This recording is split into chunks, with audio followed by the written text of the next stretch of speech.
Bonjour à toutes et à tous. Permettez-moi, avec l'équipe des Terroirs de la Sarthe, de vous souhaiter une très belle année 2023 dans la joie et le bonheur. Le premier rendez-vous nous fait revenir à Saint-Pavas et je vous laisse le plaisir de découvrir notre premier invité de l'année.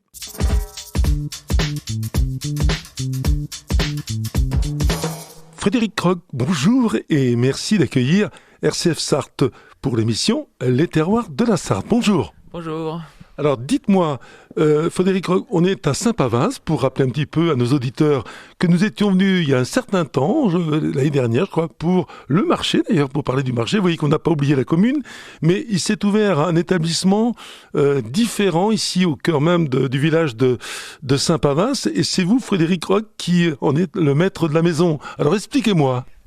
Eh bien, c'est une cave, bar à vin, épicerie fine, que je viens d'ouvrir depuis le mi-novembre 2022. Donc, sachant qu'auparavant, ce local était la pharmacie du village, qui avait déménagé à Coulennes, puis et donc qui est devenu le local était vacant depuis environ 4 ans. La mairie a fait des travaux sur ce local et moi également pour l'aménagement, et donc je suis très heureux d'ouvrir et de proposer ce service aux habitants de Saint-Pavas. Alors pourquoi être dans ce domaine? Expliquez-moi, il y a une raison, vous étiez auparavant dans le domaine. Qu'est-ce qui explique un petit peu cette très belle installation? Et on va parler des produits dans quelques instants.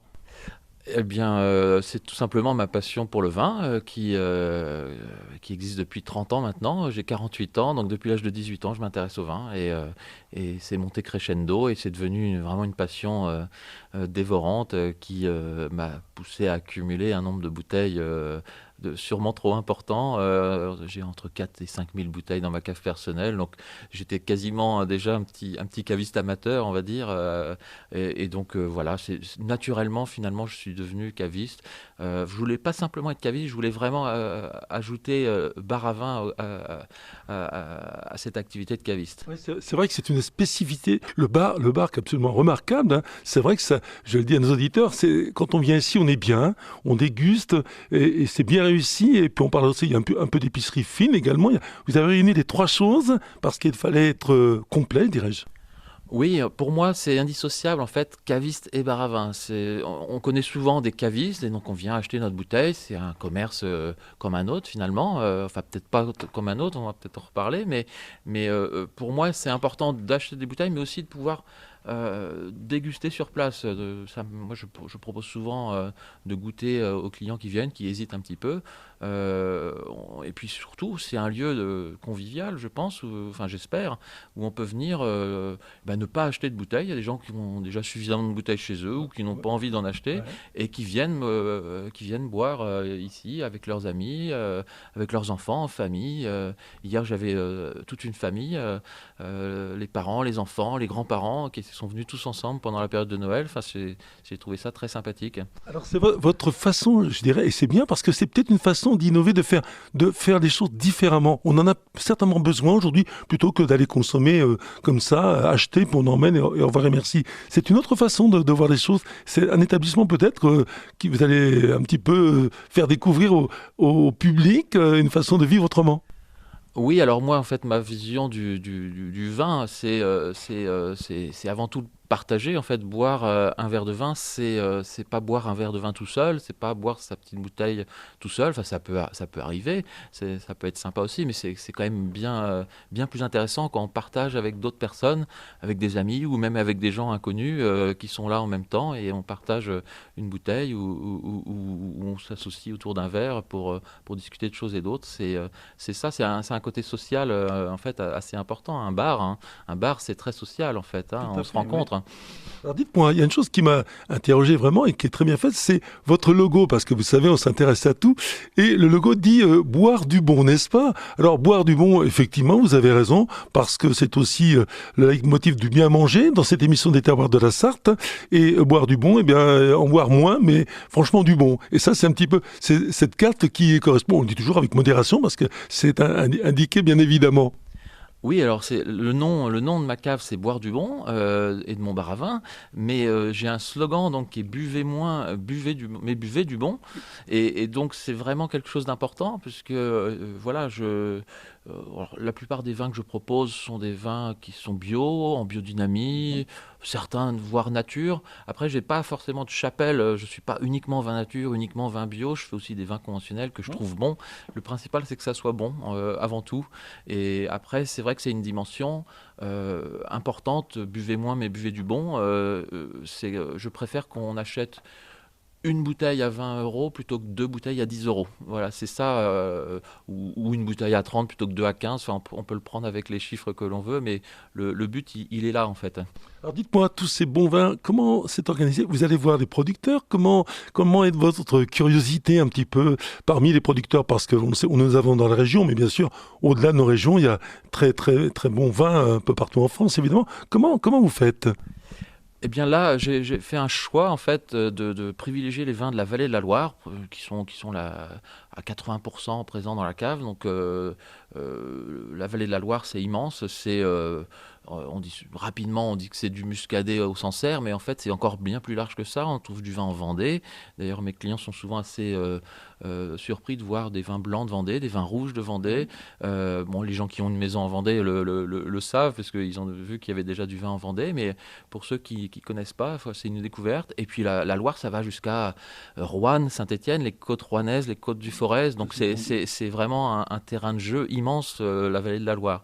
Et donc on peut trouver déjà tout ce qu'on veut dans cette région, des bulles, du vin blanc sec, du vin blanc moelleux, des vins rouges. Enfin voilà, on a toute la gamme en fait. Comment les clients, les premiers clients, parce que vous êtes une jeune entreprise, hein, vous avez ouvert il n'y a pas très longtemps. Hein. Oui, tout à fait. Oui, oui. Donc mi-novembre, c'est tout récent.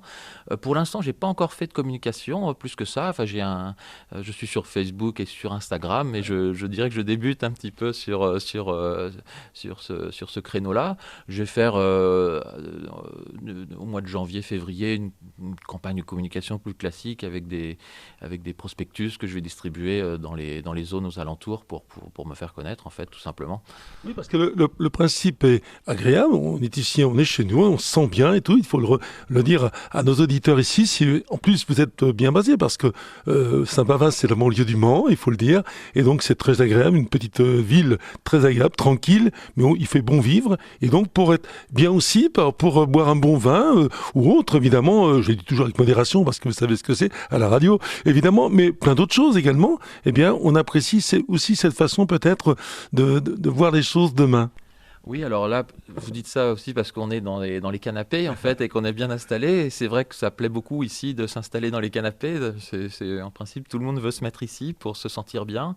Et c'est vrai que là, le canapé dans lequel je suis actuellement, c'est un canapé que j'avais dans mon appartement qui m'a suivi depuis très longtemps, en fait. Et je voulais absolument qu'il soit là avec moi, en fait, pour cette aventure, parce que je vais y passer beaucoup de temps. Et donc, moi, je me sens un peu comme chez moi aussi, en fait. C'est votre porte-bonheur, si vous me permettez. Ça, oui, c'est mon porte-bonheur. Et j'ai envie que les gens se sentent bien aussi quand ils sont là. Et la plupart des gens qui sont venus jusqu'à présent me disent qu'ils se sentent bien. Donc, ça me touche et ça me fait plaisir. Alors dites-moi, dans votre cave à vin, il y a bien sûr le vin, mais il n'y a pas que du vin. Oui, bien sûr. Alors j'ai des choses sans alcool, et puis j'ai un rayon épicerie fine, alors qui va grossir au fur et à mesure. Je sais pas encore la maison Régnier, je dirais, mais je dirais que j'ai pris un petit peu modèle sur ce qu'ils faisaient. J'étais allé voir leur boutique, voir ce qu'ils avaient comme référence, et je suis parti déjà d'un rayon thé, infusion et thé, qui est la boisson que je prends le matin. Donc du coup, je m'y suis pas mal intéressé. J'ai du café également, mais du café en grains.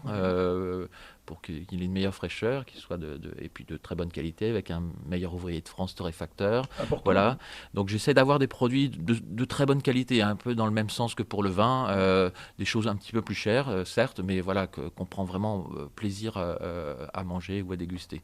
Alors, dans l'épicerie, bien sûr. Revenons un petit peu, parce que je vois de très belles présentations. Les whiskies, les choses très différentes, tout ça. C'est des choses également que vous avez en belle présentation aussi. Hein. Oui, alors les spiritueux, j'ai un petit rayon spiritueux Oui. qui est très très faible par rapport à la plupart des cavistes et c'était une volonté hein, par rapport à ce qu'on s'est dit déjà tout à l'heure. Buvez moins, buvez du bon. Ça vaut encore plus peut-être pour les spiritueux parce que les spiritueux, bah, c'est pas anodin, c'est 40 degrés minimum d'alcool souvent, voire plus hein, pour certains. Et donc là, encore plus pour des boissons comme ça, il faut vraiment boire des choses très très bonnes pour pouvoir les apprécier et en boire un petit peu moins parce que 40 degrés d'alcool, voilà, c'est quelque chose d'important en fait. Alors je suis pas payé par la sécurité sociale, mais voilà, c'est naturellement que je dis ça à mes clients. Voilà, faites attention, ne buvez pas du whisky de bas de gamme toute la journée comme ça. C'est quelque chose qui est quand même pas très bon pour la santé. On peut boire des spiritueux, mais vraiment, voilà, Modérément. modérément et de très très bons. Moi, c'est vraiment mon credo et donc j'ai quelques très beaux alcools qui sont vraiment exceptionnels et voilà, et on en boit un petit peu et on prend du plaisir. Qualité, mais quantité moindre. Et après, quelles sont les questions que vous posent justement les clients quand ils viennent, quand d'abord ils découvrent, et puis cette cave, c'est spiritueux, tout ce qu'il y a, et l'épicerie fine, ça doit quand même les surprendre, quoi. Bah, ça surprend les habitants qui étaient habitués à la pharmacie. Souvent, ils disent avec humour que c'est une ordonnance un peu différente de celle d'avant. Et effectivement, mais je pense que les gens qui sont venus jusqu'à présent se sont appropriés le lieu. Ils m'ont tous dit qu'ils trouvaient que l'endroit était chaleureux, qu'ils s'y sentaient bien, que c'était joliment décoré. Donc je suis très satisfait des retours des gens. Et puis certains me donnent des conseils sur certaines choses et je prends les remarques et les critiques avec intérêt également.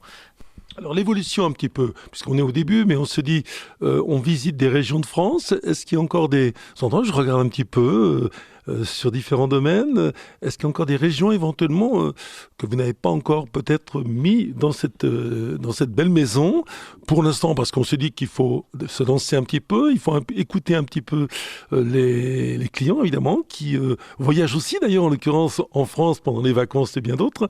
Est-ce qu'il y a encore des choses, c'est eux qui sont un peu votre envoyé spécial, si je puis dire? Oui, alors c'est vrai que j'ai pas encore toutes les régions ici pour l'instant. Alors pour des questions de démarrage et puis de place. C'est vrai que comme je l'ai dit, j'ai fait la part belle à la vallée de la Loire. Euh, j'ai- la région qui me manque et que j'aurai prochainement, c'est quelques vins d'Alsace. C'est une très très belle région pour le vin. Et c'est vrai que, mais le problème, c'est que quand on commence à mettre le doigt dans une région comme ça, après, il faudrait, voilà, il en faut de plus en plus et il faudrait carrément un rayon entier. Donc voilà, il faut faire des choix malheureusement. Donc oui, là, ce qui me manque, c'est un petit peu de vin d'Alsace. J'ai un ou deux producteurs que je connais et que j'aimerais faire ici. Je pense que ça sera pour le 2023, dans le courant de l'année, que je ferai des vins d'Alsace. Alors, on revient d'Alsace dans la Sarthe et chez vous. Alors, parlons évidemment, vous savez que la Sarthe, c'est pas vraiment un département de vin, mais il y a un petit peu de vin quand même dans la Sarthe, n'est-ce pas? Alors oui, tout à fait. Alors tout le monde, alors je pense que la plupart de vos auditeurs connaissent le Janière, Tout à fait. hein, qui est le vin du Sud-Sarthe, qui est le plus au nord de la Loire, enfin Ouais. même si la Loire, voilà, il y a des vins vers Orléans aussi maintenant, c'est un petit peu plus au nord encore, mais en tout cas, voilà, c'est assez septentrional comme on dit, donc le Janière euh, est de plus en plus connu. C'est un vin d'excellente qualité. D'ailleurs, il y a la fameuse citation de Kurnonski, le prince des gastronomes, qui a écrit des tas d'ouvrages sur la gastronomie, qui disait que 2 ou 3 fois par siècle, le Janière est le meilleur vin du monde. Et donc c'est vrai que ça veut dire plein de choses. Ça veut dire qu'il n'était pas forcément toujours très bon avant, mais quand il était bon, il était vraiment très très bon. Exactement. C'est vrai qu'il y a eu des époques très très bonnes. D'ailleurs, si on a des réserves, j'imagine que vous en avez un petit peu, bien sûr. Oui, bien sûr. Moi, je fais plusieurs domaines en Janière. Et donc, le pendant en Janière, le pendant rouge du Janière, qui est le vin blanc, c'est le Coteau du Loir. Ouais. Souvent, on mélange un petit peu tout ça. Donc, le blanc en Sarthe, c'est le Janière. Et le rouge, c'est le Coteau du Loir. Qui a sa valeur également, mais qui finalement est dans notre région. Et bon, on n'est pas hyper fourni, mais c'est bien d'en avoir.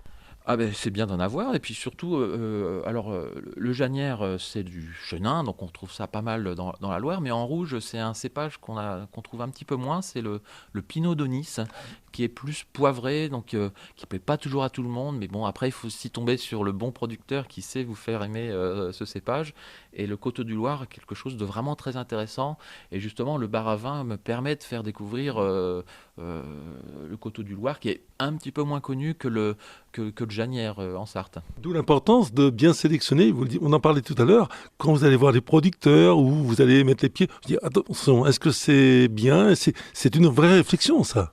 Oui, alors après, bon, moi, je connais tous mes producteurs, tous les vins que je propose, je suis allé les voir directement, je suis allé goûter sur place. Voilà, j'ai l'avantage d'être indépendant dans ma cave et donc de pouvoir sélectionner les producteurs que je veux. Voilà, j'ai une totale liberté sur le choix des références que je fais. Je peux arrêter, en changer. Enfin, je suis absolument lié d'aucune manière avec aucun fournisseur, comme on dit, dans le métier. Alors, on le disait, c'est en cours, vous avez parlé, la communication, c'est beaucoup de travail aussi, on parlait, mais ça fait partie un petit peu d'une activité commerciale, et donc les moyens utiles, modernes évidemment, les réseaux sociaux, les moyens télévisuels, audio, et bien d'autres, journaux également, presse écrite, publicité et autres, donc tout ça c'est en cours. Oui, voilà, je suis en train de réfléchir à tout ça, donc je vais faire d'abord effectivement une campagne classique de prospectus et puis ensuite je vais essayer de me faire connaître comme vous avez la gentillesse de le faire avec votre émission et voilà on espère que certaines personnes viendront de là de Saint-Pavas, du Mans et d'un petit peu plus loin pour venir voir ma cave. Alors justement, puisqu'on arrive pas loin de la fin de cette émission, justement un petit peu, vous allez rappeler bien les coordonnées, les heures d'ouverture, important pour nos auditeurs qui voyagent beaucoup de part et d'autre, un petit peu toutes les données, et puis on sait qu'après on pourra vous retrouver, mais c'est bon de les redire à l'antenne. Oui, alors ma cave est ouverte du mercredi après-midi au dimanche soir, donc j'ai souhaité ouvrir le dimanche toute la journée pour pouvoir avoir tous les gens qui se promènent au bord de Sarthe à Saint-Pavas et qui sont nombreux, des gens qui viennent un petit peu partout se promener quand il fait beau. Là, pour l'instant, l'hiver, c'est un petit peu plus calme. Mais voilà, donc j'espère beaucoup attirer les gens le week-end et donc le dimanche après-midi notamment. Et donc le lundi, le mardi, je suis fermé pour pouvoir aller voir mes vignerons justement. Ouais. Et donc les horaires, pour l'instant, je suis en test. Elles vont peut-être changer, mais pour l'instant, c'est l'après-midi à partir de 15h30. Ça sera peut-être plutôt 16h en 2023 et donc je finis le soir vers 20h30 donc ça c'est pareil, je verrai si je bouge un petit peu et le vendredi, le samedi je fais nocturne comme on dirait jusqu'à minuit le vendredi soir et le samedi soir jusqu'à minuit justement où là c'est pleinement un bar à vin on va dire où les gens viennent vraiment au bar à vin. Voilà, pour terminer, monsieur, tout simplement, vous allez pouvoir vous adresser aux auditeurs pour leur souhaiter les bons vœux, puisque c'est la première émission de 2023. Eh ben, je souhaite une excellente année de 2023 à tous les auditeurs. Et donc, je leur souhaite de boire moins, mais de boire du bon. Voilà, c'était la fin de cette émission. Federico, merci beaucoup. Et on vous souhaite en tout cas une très très belle année. Merci, vous aussi. Merci beaucoup. À bientôt.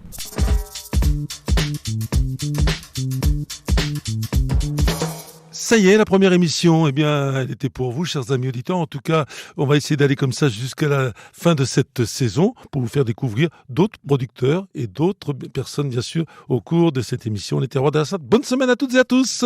Et encore, bonne année.